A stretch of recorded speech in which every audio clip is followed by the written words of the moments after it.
Ladies and gentlemen, good afternoon as well. And I particularly want to thank Ingrid for all that she's done to make this possible, because you can feel movement happening and it shows what one determined person can do. So I feel very honored to be here. I thought I would start with the story in some ways of how I got into this business altogether, and it's the title of my book, The Blue Sweater. And it's a story that starts when I was 10 years old, and I was given this blue sweater by my uncle. I'm from a big immigrant family in the United States, and it had little zebras in the front and Mount Kilimanjaro mountains strategically placed on the chest. And I wore it all the time, including into my freshman year of high school when I was 14 years old, when my adolescent curves were filling out the contours of this geographic terrain differently. And I truly believe that there is a seminal, unforgettable moment in every adolescent's life of complete humiliation, and mine was when my high school nemesis yelled across the gym in front of all the football players that the boys no longer had to go to the actual mountains to ski, they could use the ones on my sweater. Feeling complete mortification, I ran home to my mother, and we ceremoniously dumped this sweater into the Goodwill, like the Salvation Army, and I thought I would never have to see it again. Fast forward 10 years. I've left my career on Wall Street. I am starting the first microfinance bank in Rwanda, 1986, and lo and behold, jogging through the streets, I see this little 10-year-old boy 10 meters away from me wearing my sweater. So I run up to this child, grab him by the collar, and turn it, and sure enough, there's my name written on the back of that sweater. And I've held that story as metaphor for how interconnected we are as a world, and how our action and our inaction can impact people we might never know or meet every day of our lives. It's been a long journey since Kigali, Rwanda, but that was the most extraordinary time of my life. I'm there in the middle, 25 years old, working with the women with whom I had started this bank. They taught me so much of what I know and understand to be true, including how a small group of people really can change the world. We very quickly became one of the largest lenders in the country. And yet, in 1994, 4 years after I left, I woke up in the morning and saw in the newspaper that there was a genocide happening in Rwanda. And I learned as well that the women had played out every conceivable role, including being major perpetrators. You may not have noticed her, but the woman on your left in the picture previously ended up being our first executive director and the Minister of Justice in the genocide regime, who led the killing of ultimately 800,000 people. And I learned through that experience that monsters do exist, but not in the forms we think they do, and that in fact, each of us carries within us the capacity for good and for bad, and that maybe those bad parts are really the fragmented, broken parts of ourselves that become so easy to prey on by demagogues to create this sense of otherness that we saw so much of last night when Shabnam, as well as Yun, I think really did such a gorgeous job articulating that.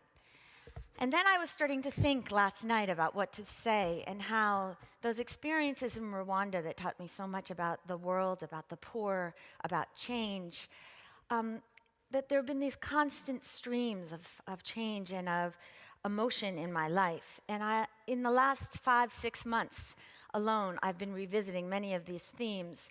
In Pakistan, where we do a huge amount of our work, and we were getting so much going and still are. The floods that displaced 20 million people and killed thousands last summer really reminded me of how connected we are to this very fragile world in which we live. And just last week, with the earthquake in Japan, I realized that we have a chapter, an Acumen chapter in Japan of all these young people, and that I was in direct communication with all of them about the tragedy that had occurred and how they were finding this new sense of identity. And all of this has been layered on some personal tragedies in my life over the last 3 months. My husband and I lost my 24-year-old stepchild daughter A week after our 27-year-old chapter leader in New York City for Acumen Fund was also taken by the universe. A couple weeks later, my baby sister had this horrendous brain surgery, and her life is changed for sure, and she's on this recovery.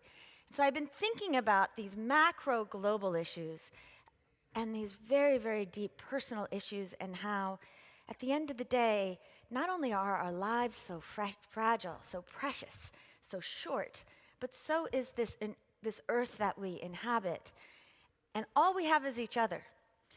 So as we've heard throughout these last 2 days, why do we continue to see the world in this bifurcated way of us and them, of financial systems and charity, rather than stepping back and thinking and imagining what a world might look like if we had much more integrated economic, social, political, spiritual systems? Because if I've learned anything over the last 25 years of doing this work, it's that dignity is the most important thing that we have as human beings, the most important thing we crave, more important than wealth. And that we really do need a new approach.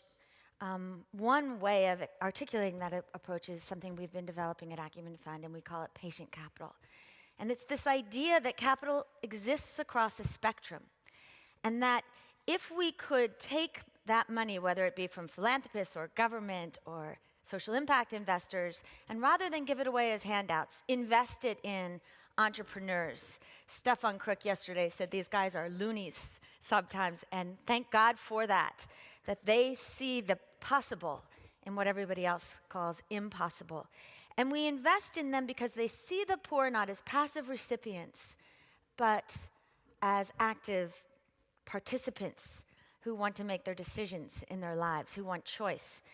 And we leave that money sometimes for 10 or 15 years. When I first started Acumen, I thought 5 to 7 was long term.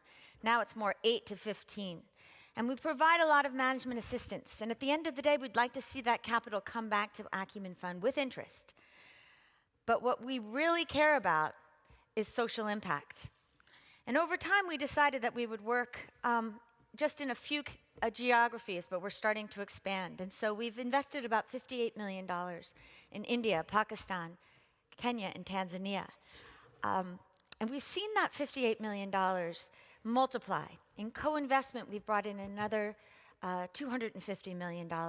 So suddenly, social enterprise, which is often marginalized as saying, well, that's really interesting, it's smart, but it will never scale. Suddenly, we're seeing that it scales. And we've decided over the last decade that we would focus on a few geographic areas that I talked about here, but also basic services, water, healthcare, housing, alternative energy, agricultural inputs, and with a match from Robert Ofjoknik, we're now raising the money for an education fund, which we hope to launch in the next couple of months. And the reason we decided to focus on basic services rather than exports or crafts is because we think that we can work as a laboratory using private investment and private inventiveness to build out those models and those systems that for them to scale often need public support, but to do so in a way that actually reaches all of us, creates a world where all of us get access. I want to give you one in-depth example and then tell you a few of the other things that we've done. Let me take you to Bihar, India. So we look at Shining India, and Percy did such a great job saying, we're looking at hundreds of millions of people who've gotten out of poverty in India and China alone. And yet within India and China, you see more poor people than anywhere else on the planet. And so how do we go into those areas like Bihar, one of the largest states in India? If you put it on the African map, it would be the second largest country and the second poorest country, despite the fact that it's in India. Your per capita yearly income is less than $300. It's also a state, if you can see over here, that has no electricity. 90% of the people live off the grid. 22,000 villages, or 85 million people, have been declared economically impossible to reach through conventional means by the government. So it's not an easy place. People typically get their energy through kerosene, which is very dirty, deadly. Kerosene throws 100 million tons of carbon into the environment every year. But it's cheap. It's highly subsidized by government. Yet it can cost 10 to 30% of a person's income, family income. Walks in a loony, Ganesh Pandey. Grew up in Bihar, went to some of the best schools in the world, in India and the United States, and decided it was time to go back to his home place and see what he could do about the energy problem. Like many entrepreneurs, he started with what he knew, solar. It failed. Then he went to jatropha and other biomass, things that were more popular. They failed. And then he was sitting one day and he realized, looking around, that he was in the rice belt and that there was this real opportunity to experiment with something that was in ample abundance. And so he started going to the farmers, and first he would get their rice husk for free, and then he realized there was a market in it. And so he takes this rice husk, which before had no economic value, or at least in the perception of the farmers, and he gasifies it through these very simple gasifiers, and then he stays with that simple technology. You see bamboo poles and string, essentially, to create these mini grids where he can electrify villages and charge individual families $1 to $2 per month so that they can get clean, reliable electricity. And to go into these villages, when I've now gone to many, in places that used to be just darkness, I would bring my little solar torch from another one of our companies, and if it's not on, you can't see your hand. And to suddenly see life inside the village makes you realize how deeply, deeply transformative this is. To date, there have been about 65 villages transformed, given light, and about 180,000 people now have not just access, but are actually buying this. And what's been so interesting, and it's this idea that when the poor have access to something they can afford and value, they will pay for it. We're seeing conversion rates inside these villages of 80 to 90%. But the story of patient capital is really a complex one, because it's not just the impact investors, nor is it the grant makers, nor is it just government. But to get some of these basic services to everyone, which is my dream for the world, and I think a dream so many of us share, we need different kinds of capital. This is a story where we met Ganesh years ago, but we couldn't find a way to make his business plan work. It wasn't viable. But Shell Foundation, which in many ways is the hero of this story, came in with grant money. They helped him experiment. They helped him fail. They gave him time to build a prototype. And still, the pricing structures didn't make sense. Then there was an innovator within the Indian government in the Ministry of Natural and Renewable Energy. And he gave a capital subsidy to the company. And at that point, Acumen could work with Ganesh and his team and create a business plan that would actually scale. Our projections are that in the next 5 years, there will be 500 of these plants. Only at that point will this company break even and bring in positive cash flow. Nonetheless, Indian government is now looking at this as one of the models for how you bring clean electricity to those areas of the world that have been forever off-grid and considered too far to reach. So what we need, and where patient capital and social entrepreneurs are so important, is a laboratory, or I dare say, hundreds of laboratories of innovation. Capital that's willing to risk itself on crazy ideas sometimes that are thinking about how better we bring goods and services to people who've been forever forgotten, or seen as invisible, or seen as dangerous. And so a few examples. When we went into water 6 years ago, we thought it would be really easy to find entrepreneurs in a country like India, where 200 million people have zero access, and 400 million people have very limited access, clean water. It's a long story that took many years of working with the company on their business model, but today Water Health International serves over 300,000 customers inside India. There have been 5 copycat companies that have arisen as a result. Millions are not getting access to water, and I was recently in Ghana and Nigeria where I met a group of African businessmen who are doing a $20 million capital raise to bring this model there. So you start to see replication from this experimentation.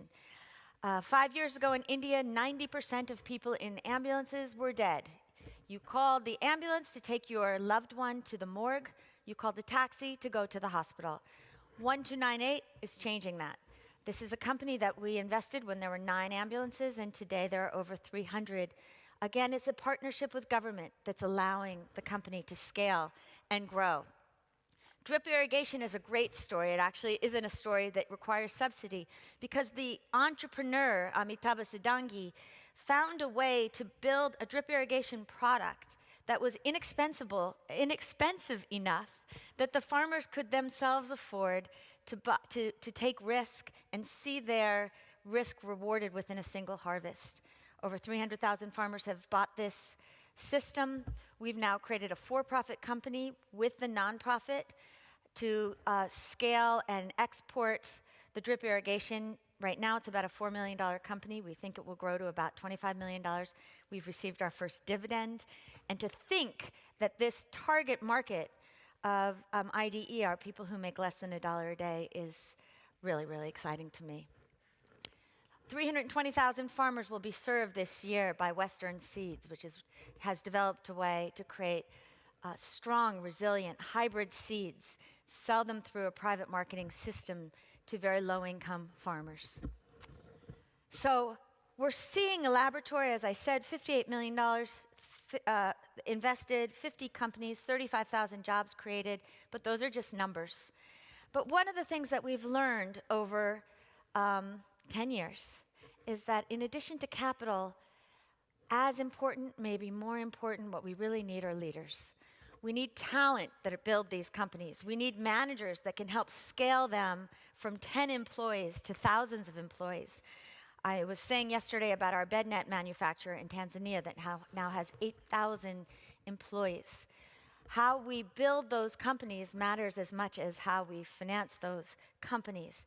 But beyond that, at the investment level, we also need leaders who are willing to risk the financial trade-offs and the social impact, who are constantly making judgments. And so at Acumen Fund, we're investing in people. We have a global fellows program where we typically get 700 applications for 10 spots from 70 countries around the world. And we put these young people who are just extraordinary in their own right through a program where we not only teach them operational skills, financial skills, but what we call moral imagination. The ability to put yourself in another person's shoes and build solutions from their perspective. And it's so exciting now to see people like Catherine Casey, who is an American who is now leading our operations in Ghana and Nigeria, or Suraj Sudhakar, who's an Indian working in the slums of Nairobi. Not only did he create this big book club for 100 slum dwellers, but then they realized that they wanted to show the world that inside slums there was room for more than workshops on HIV, but there were designers and graffiti artists and entrepreneurs. And so they started these TEDx's, ways of having conferences that would then go on video. And just recently they hosted Melinda Gates inside the slums so that they could show the Gates Foundation through Melinda their view of the world, and that they could be seen in a way that I think people so crave it on Earth. Maybe every generation feels that it's at a crossroads, but I feel that in my entire life we have never been at a crossroads like we are right now. We've heard in amazing stories over the last couple of days, stories of possibility, if only we would change the way that we see the world. And I see it as, on the one side, there's a movement, and I see it in Pakistan, I see it in the United States, I see it all around the world. There's a movement of fear, of pulling in, of stepping back, of blaming others for our problems. But there's this other movement, this counter movement, and social entrepreneurship is at the heart of it. And it's as John Yon said last night, it's the road of love.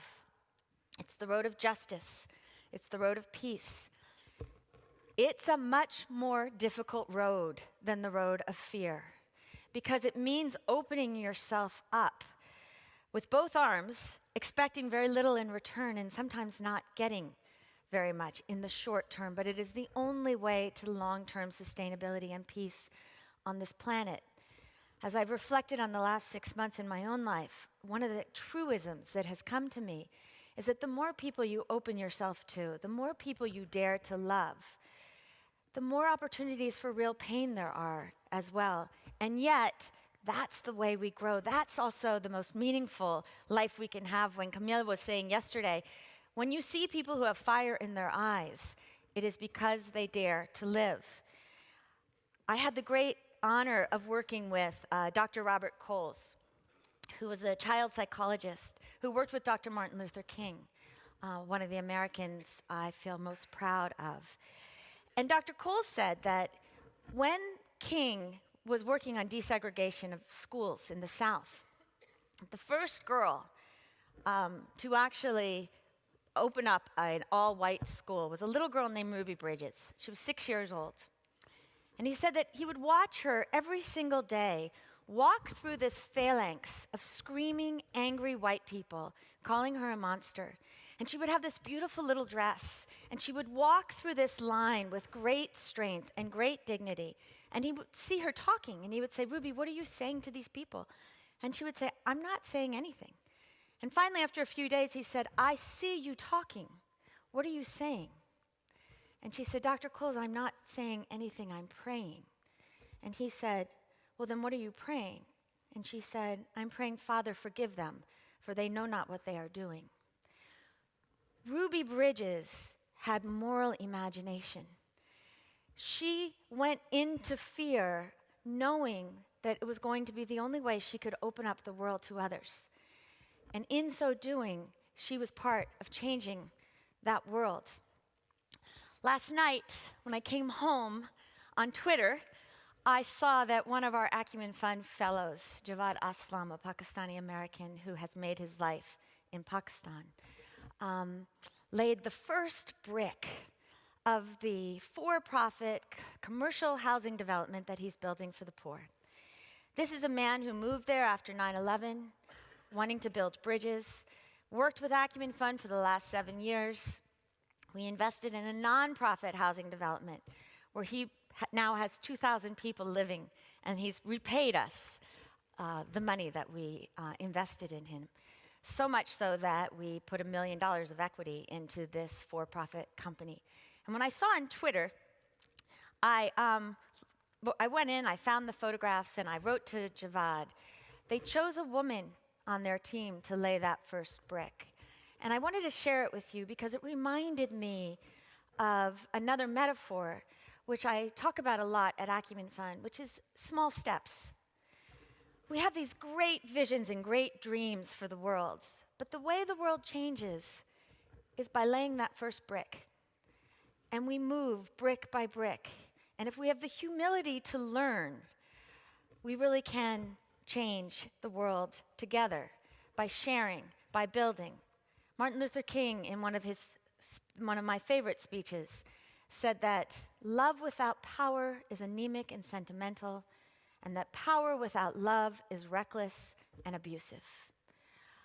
My prayer, my dream, is that our generation truly has the courage and the wisdom to fuse love and power, not only in our spiritual lives and our personal lives, but in the very way we build our economic, political, and social systems, and that we do so from a place that recognizes we can extend the ideas of civil rights, whether they were from Gandhi or Mandela or King. This idea that all men were created equal, and extend it to every man, woman, and child on this planet. It is in our grasps as long as each of us recognizes that we alone have something to give, but we together are the only way the world will change. And so I leave you with those thoughts. Again, feeling this great sense of honor from being among you, this great sense of hope from hearing what social entrepreneurs are doing in Scandinavia and all over the world, and this great sense of inspiration and aspiration that we at Acumen Fund will be able to know you and work with many of you over the coming years. So thank you.